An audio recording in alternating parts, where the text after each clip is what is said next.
ولقد ذرأنا لجهنم كثيرا من الجن والإنس لهم قلوب لا يفقهون بها ولهم أعين لا يبصرون بها ولهم آذان لا يسمعون بها أولئك كالأنعام بل هم أذل أولئك هم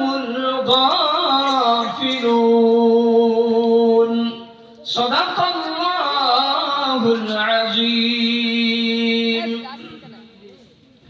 যাবতীয় প্রশংসা আরাধনা উপাসনা কৃতজ্ঞতা সেই মহান আল্লাহ সুবহানাহু ওয়া তাআলার জন্য, যিনি আমাদিগকে বড় ভালোবেসে মেহেরবানি করে দয়া অনুকম্পা অনুগ্রহ এবং করুণা করে এখানে এক ঐতিহাসিক দ্বীনি মুনাজ্জাম মক্তবের প্রোগ্রাম ভিত্তিক কোরআনি এই প্রোগ্রামে আমার মতো নালায়েক গুনেহগারকে কিছু বলার আর আপনাদের মতো দিনদার পরহেজগার মুত্তাকিন আল্লাহওয়ালা নামি দামি নেক এবং ভালো ভালো মানুষগুলোকে দ্বীনি কিছু আলোচনা শোনার তৌফিক দান করেছেন সেই মহান আল্লাহ, যিনি আমার মালিক, আপনার মালিক, এখানকার মালিক, সেখানকার মালিক, জান্নাতের মালিক, জাহান্নামের মালিক, হায়াতের মালিক, মৌতের মালিক, আনন্দের মালিক,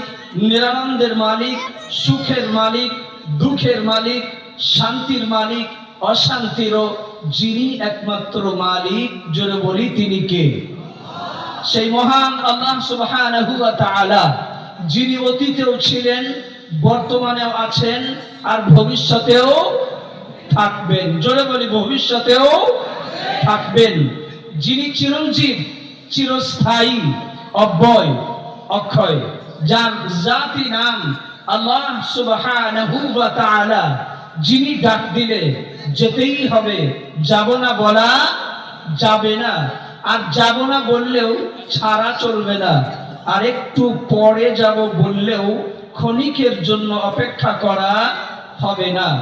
যদিও সে হয় পঞ্চায়েতের প্রধান, বিধানসভার এমএলএ, লোকসভার এমপি, রাজ্যের মুখ্যমন্ত্রী, তথাপি দেশের প্রধানমন্ত্রী ও রাষ্ট্রপতি, সারা ওয়ার্ল্ডের নাম করা জজ, ব্যারিস্টার, উকিল, হাকিম, ডাক্তার, মাস্টার, প্রফেসর, ইঞ্জিনিয়ার, এমনকি হাফেজ সাহেব, কারি সাহেব, মৌলানা সাহেব, মুফতি সাহেব, মুহাদ্দিস, মুহাক্কিক, ফিকহ, বুজুর্গানে দ্বীন, উলামায়ে কেরাম, এমনকি সাহাবায়ে কেরাম, আম্বিয়ায়ে কেরাম, ফেরেশতা পর্যন্ত কারোর ছাড় নেই। যদিও সে হয় হিন্দু, মুসলিম, জৈন, বৌদ্ধ, খ্রিস্টান, আদিবাসী, বাগদি, বাউরি, ডোম, ডোকল, শেখ, সৈয়দ, মল্লিক, মোল্লা, চৌধুরী, পাঠান, সাদা, কালো, ফর্সা, লম্বা, বেটে, ধনী, দরিদ্র, আমি, আপনি, তিনি, ইনি, উনি, যিনি যে কোনো দলের, যে কোনো মতের, যে কোনো ধর্মের, যে কোনো কর্মের, যে কোনো বর্ণের, যে কোনো রঙের, যে কোনো ঢঙের, যে কোনো কোয়ালিটির আর ক্যাপাসিটির হোক না কেন, যদিও তার থাকে লাঠি বল, পাটি বল, জনবল, অর্থবল, লোকবল, ধনবল, যদিও তার থাকে গোটা গাজীপুর, কালিকাপুর এরিয়ার দালানের মাথাটা তার সব থেকে উঁচু, যিনি ডাক দেওয়ার সঙ্গে সঙ্গে চোখ দুটোকে বন্ধ করে লব্বাইক বলে হাজরি দিয়ে এই জমিনের উপরে সপাটে শুয়ে পড়তে হবে, সেই মহা ক্ষমতার মালিক যিনি, উচ্চ কণ্ঠে বলুন তিনি কে? সেই মহান আল্লাহ সুবহানাহু ওয়া তাআলা, যিনি সুবিশাল আসমানকে বিনা খুঁটিতে দাঁড় করিয়ে রেখেছেন, বিশাল পৃথিবীকে, এই জমিনকে পানির উপরে ভাসমান করে রেখে দিয়েছেন। পৃথিবীর ওই বিজ্ঞানগুলোকে, ওই শিক্ষিত, ওই যুবক, ওই ইউনিভার্সিটি, ওই কলেজ, ওই বিশ্ববিদ্যালয় ওরাই দিগকে একবার বলেন, আম গাছে যেন কাঁঠাল ধরিয়ে দেখায়, তোমাদের অত ফুটুনি, কাঁঠাল গাছে আম ধরিয়ে দেখাক আর আম গাছে কাঁঠাল ধরিয়ে দেখাক, তাল গাছে নারকেল ধরিয়ে দেখাক, নারকেল গাছে তাল ধরিয়ে দেখাক। ধান রোপণ করে এলাম, সেখানে যেন গমের চাষ হয়, গম লাগিয়ে দিয়ে চলে এলাম, সেখানে যেন ধানের উৎপাদন হয়। আখ গাছ যেন তিতো হয়, নিম গাছ যেন মিষ্টি হয়। জোরে বলুন, পৃথিবীর কোন বিজ্ঞানের, পৃথিবীর কোন রাষ্ট্রনায়কের, পৃথিবীর কোন মহাশক্তিধরের, পৃথিবীর কোন অর্থ সম্পদশালীর, পৃথিবীর কোন দলের, পৃথিবীর কোন নেতার এসবের পরিবর্তনের ক্ষমতা, জোরে বলুন, আছে কারোর? জোরে বলুন, আছে? এই সমগ্র পৃথিবীর সিস্টেম গুলোকে যিনি ঠিক রেখে দিয়েছেন, জোরে বলি, তিনি কে? যিনি 12 ঘন্টা পরে সকালবেলায় সূর্য উদয় করছেন, অন্ধকার দূরীভূত হয়ে সন্ধ্যা পর্যন্ত গোটা পৃথিবী আলোকিত হয়ে থাকছে। আবার সূর্য যখন অস্ত যাচ্ছে, আস্তে আস্তে সন্ধ্যার পরে, এশার পরে পরে রাত্রির অন্ধকারের ঘনত্বে গোটা পৃথিবীটা অন্ধকারে আচ্ছন্ন হয়ে সবকিছু ঢাকা পড়ে যাচ্ছে। বিশাল আসমানে যিনি তারকারাজিকে নিজ নিজ দায়িত্বে ফুটিয়ে তুলছেন, আবার চন্দ্রের আলোর যোছনা যে গোটা বিশ্বময়ের জমিনে পড়ছে, যিনি শীতকালের প্রচন্ড কম্পন, শীতের যিনি সৃষ্টি করছেন, পাঠাচ্ছেন, আবার গ্রীষ্মে প্রচন্ড গরমের উত্তাপ, আবার বর্ষাকালে যিনি প্রচন্ড মুষলধারে বৃষ্টি দিয়ে এই জমিনকে আবার ওই ফসল উৎপাদনের এবং মানুষ শান্তি পায় তার জন্য তিনি যথেষ্ট একদম উপযুক্ত করে তুলছেন, বৃষ্টির ধারা বর্ষণ করে, যিনি শীত গ্রীষ্ম বর্ষা হিমন্ত এই ঋতুর পরিবর্তন করে এই সমস্ত সিস্টেম যিনি ঠিক রেখে দিয়েছেন একাই, জোরে বলি, তিনি কে? সেই মহান আল্লাহ সুবহানাহু ওয়া তাআলা আমরা সকলেই একবার শুকরিয়া আদায় করি, বলি আলহামদুলিল্লাহ। শত কোটি দরুদ ও সালাম বর্ষিত হোক তাজদারে মদিনা আহমদ মুজতবা মুহাম্মদ মুস্তাফা জনাব রাসূল আকদাস সাল্লাল্লাহু আলাইহি ওয়াসাল্লাম, যিনি সর্বকালের সর্বযুগের সর্বশ্রেষ্ঠ এক মহামানব, যিনি বিশ্ব মানবতার একমাত্র মুক্তির দূত বা মুক্তির দিশারি। তিনি রাহমাতুল লিল আলামিন, খাতিমুন নবিয়্যিন, শাফিউল মুজনাবিন, সাইয়্যিদুল মুরসালিন, তাজদারে মদিনা, সিরাজুম মুনীরা, উসওয়াতুন হাসানাহ, নিখিল বিশ্ব ইলাহি পেগামের সর্বশেষ ধারক ও বাহক। তিনি তুলনাহীন, অনন্য, বেনজির, বিশ্বের সর্বশ্রেষ্ঠ দার্শনিক, পণ্ডিত, মহাপণ্ডিত, মহাবৈজ্ঞানিক, আমার নবী, আপনার নবী, দো জাহানের বাদশাহ, বাদশাহর বাদশাহ, সরওয়ারে কায়নাত, মা আমিনার লাল, মরুর দুলাল, প্রফেট মুহাম্মদুর রাসূলুল্লাহ সাল্লাল্লাহু আলাইহি ওয়াসাল্লামের দরগাহে লাখো কোটি দরুদ ও সালাম বর্ষিত হোক, বলি আল্লাহুম্মা আমিন। মুহাব্বতের সঙ্গে প্রাণ ভরে সেই রাসূলের শানে একবার পড়ি সাল্লাল্লাহু আলাইহি ওয়াসাল্লাম। আওয়াজ বেরোয় না, রাসূলের শানে দরুদটা উচ্চ স্বরে বলতে পারি না। সবাই পড়ুন সাল্লাল্লাহু আলাইহি ওয়াসাল্লাম।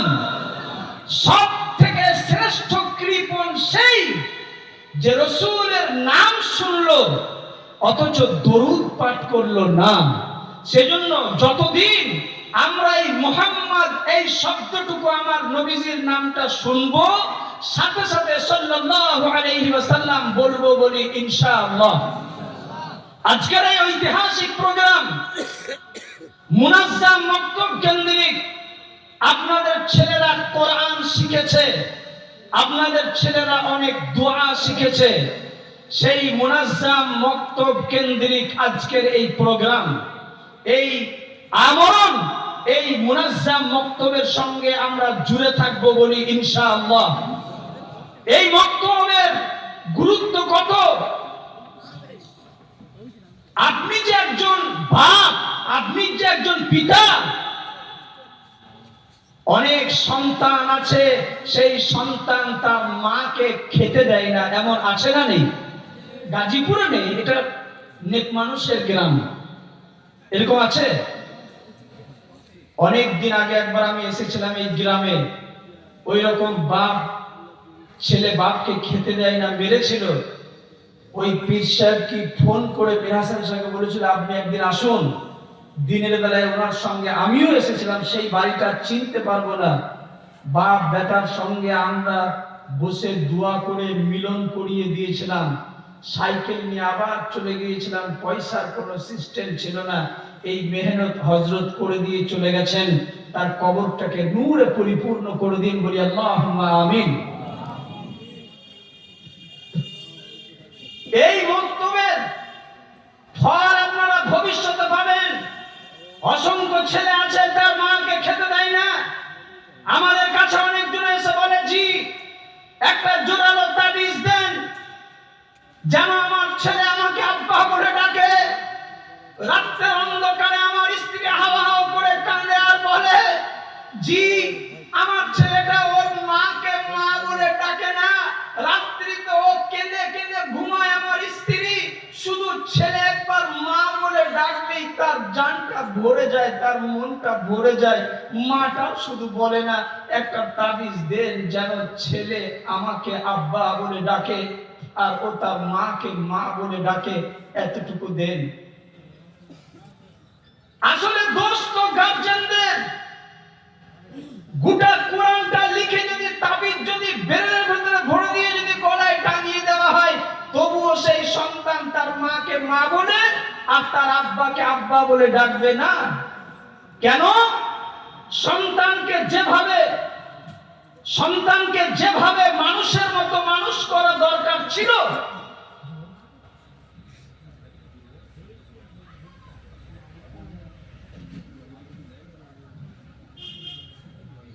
এত অনেক কষ্ট করে খদ্দের জোগাড় করেছি। আবার যদি বলে যে কে কে খাননি আবার যান, আবার বিপদের শেষ নাই। বহু তেল তাবিজ করে এই জোগাড় করেছি, এই পুঁজি কটা আমি।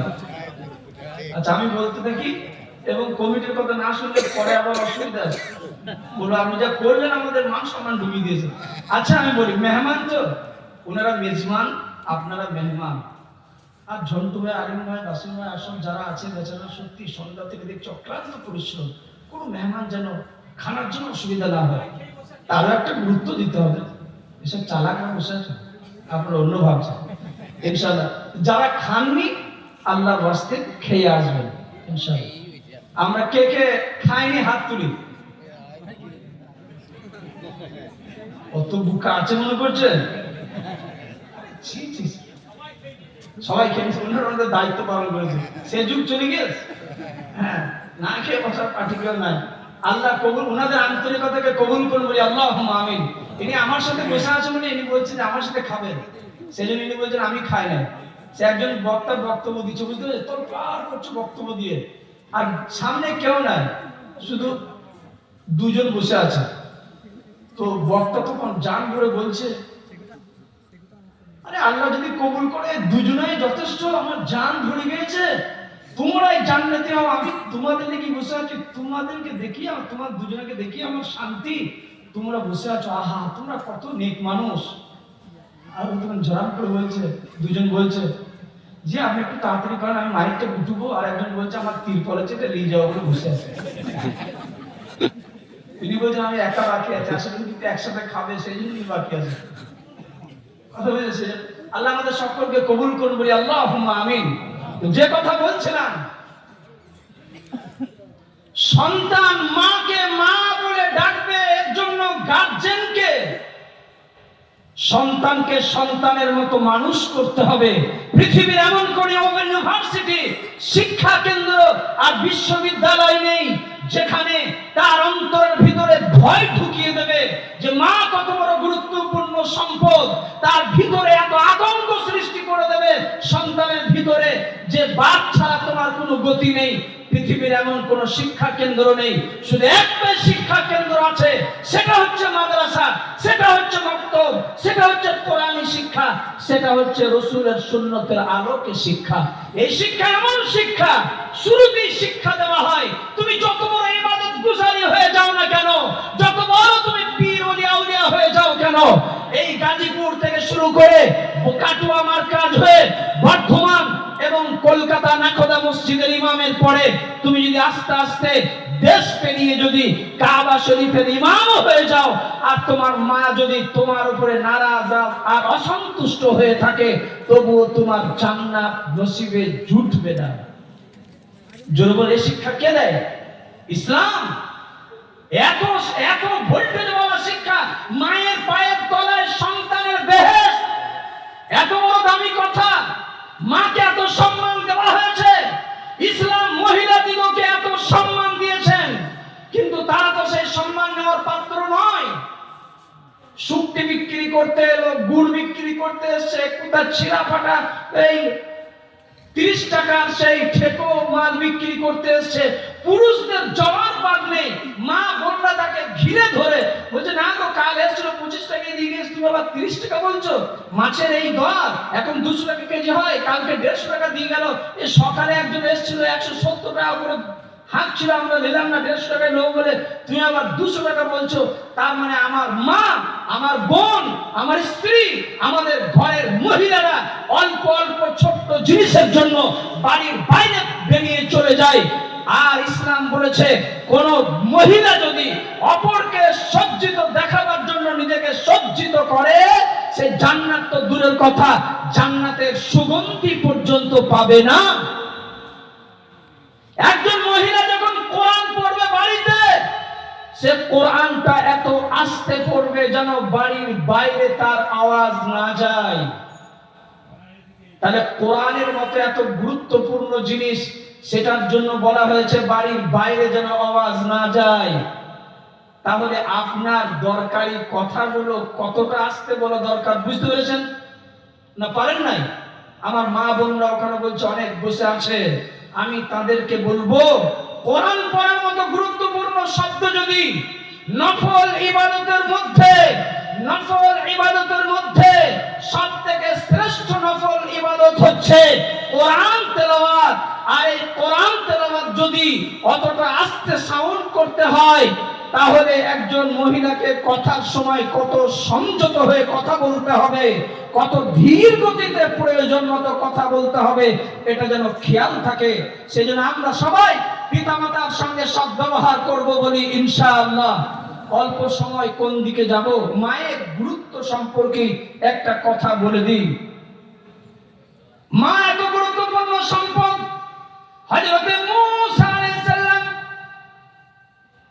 আল্লাহ রাব্বুল আলামিনকে একদিন বলছেন, রব্বুল আলামিন, আমার বড় ইচ্ছা জাগছে, শখ জাগছে, আমি যখন জান্নাতে যাব, আমি যখন জান্নাতে বেহেশতে থাকব, আমার সঙ্গে কে হবে, আমার পাশে কে থাকবে?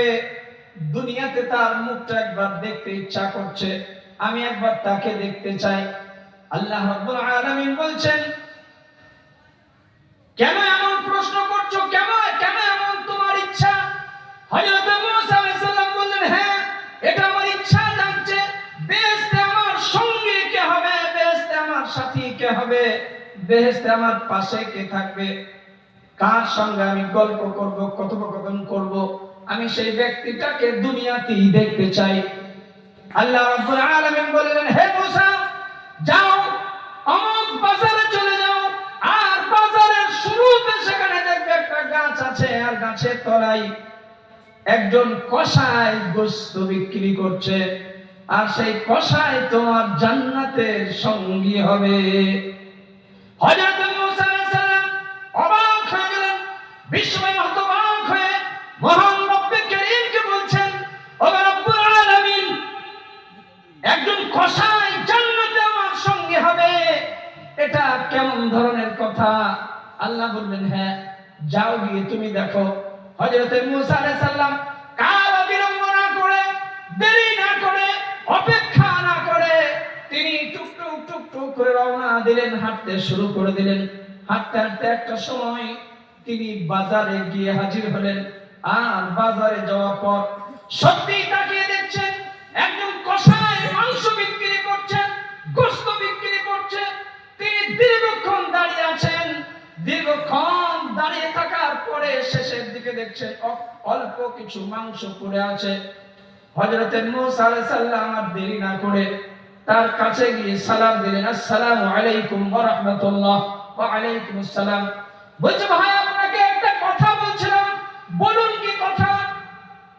হযরত মুসা আলাইহিস সালাম বলছেন, আমার বাড়ির সঙ্গে একটু কথা কাটাকাটি হয়েছে, মনোমালিন্য হয়েছে, একটু বিবাদ হয়েছে, তাই আমি ঘর থেকে বেরিয়ে এসেছি। আমি চাচ্ছি 2 থেকে 3টে দিন বাড়ির বাইরে থাকবো। আপনি যদি আমাকে মেহমান হিসাবে কবুল করেন, তাহলে আপনার বাড়িতেই 2 থেকে 3 দিন মেহমানদারি করব। আপনি কি বলছেন বলুন, আপনার কি তাতে মত আছে নাকি?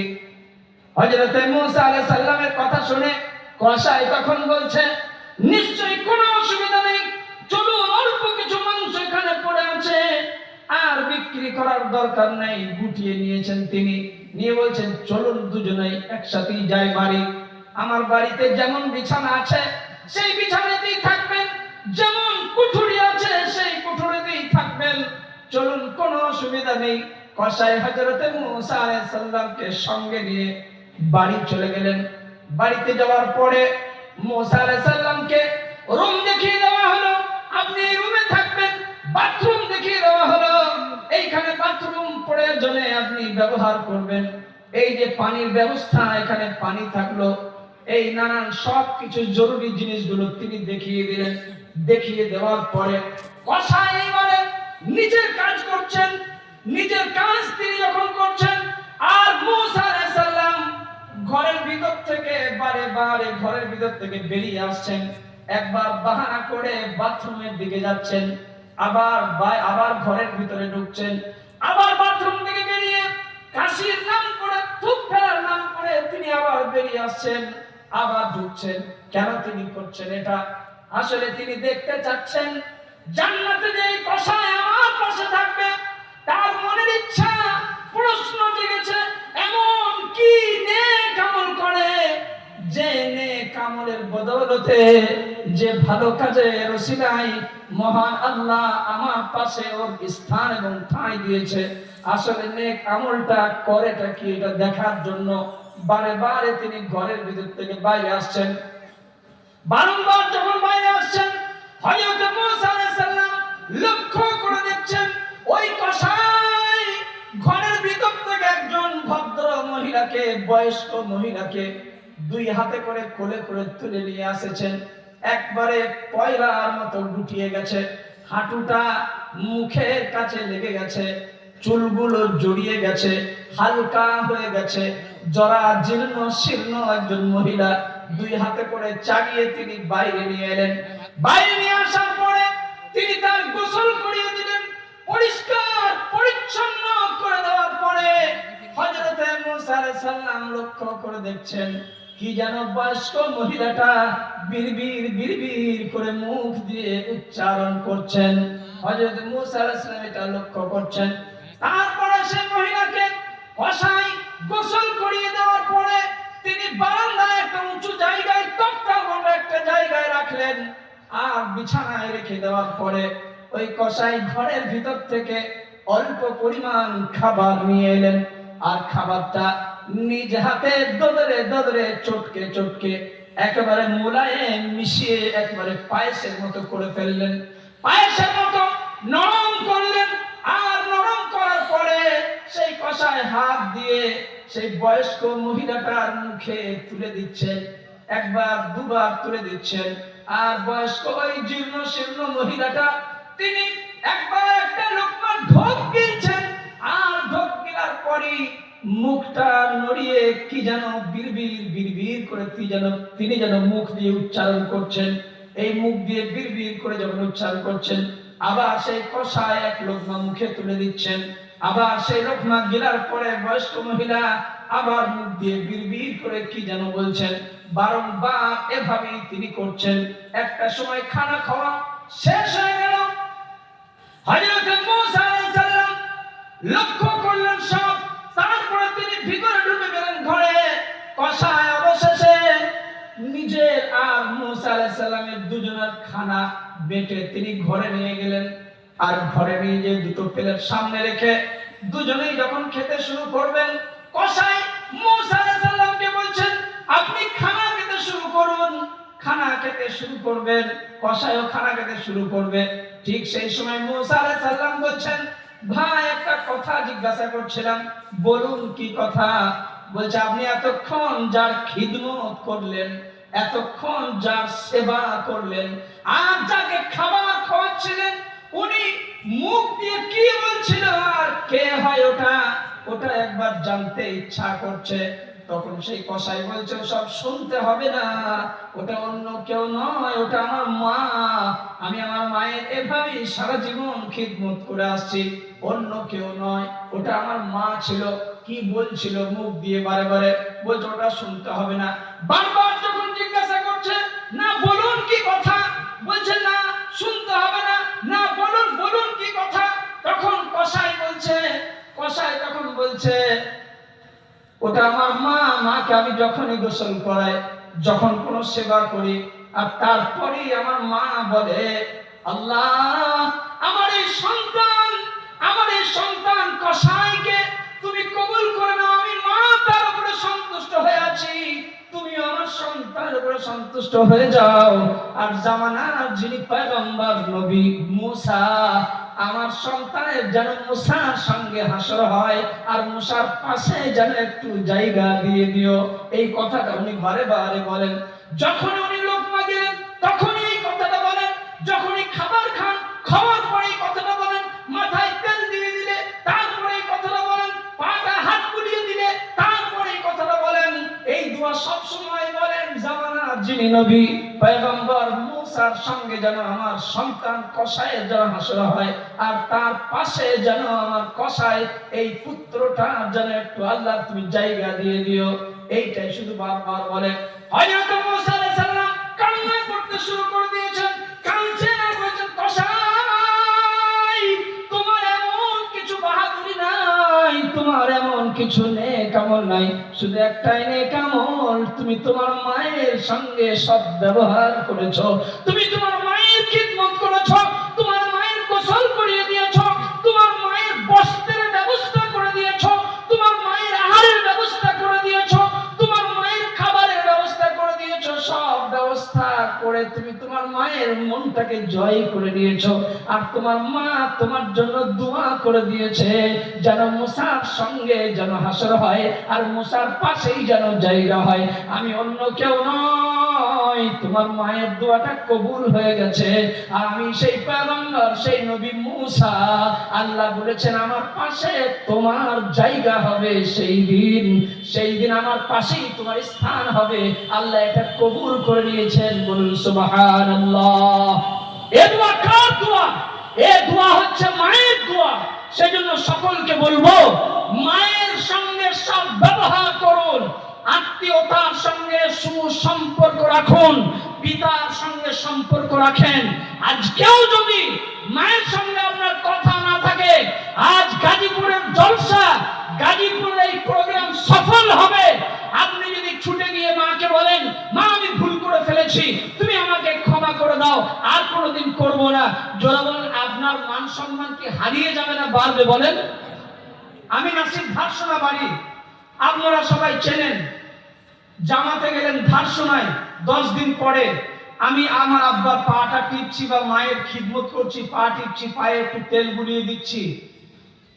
আর আপনি সেই সময় পাশ দিয়ে মসজিদ যাচ্ছেন, আর দেখছেন এই সেই নাসির রে, নাসির দেখ কিরকম আব্বার পা টিপছে, পায়ে তেল বুলুচ্ছে, খিদমত করছে পায়ে হাত দিয়ে।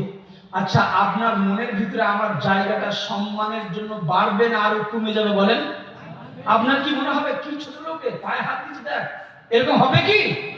অতএব মা বাপের কাছে ছোট হওয়া, মা বাপের শাসনের আওতায় থাকা, মা বাপের খিদমত করা, এটা কখনোই সম্মান কমায় না, এটা সম্মান বাড়িয়ে দেয়।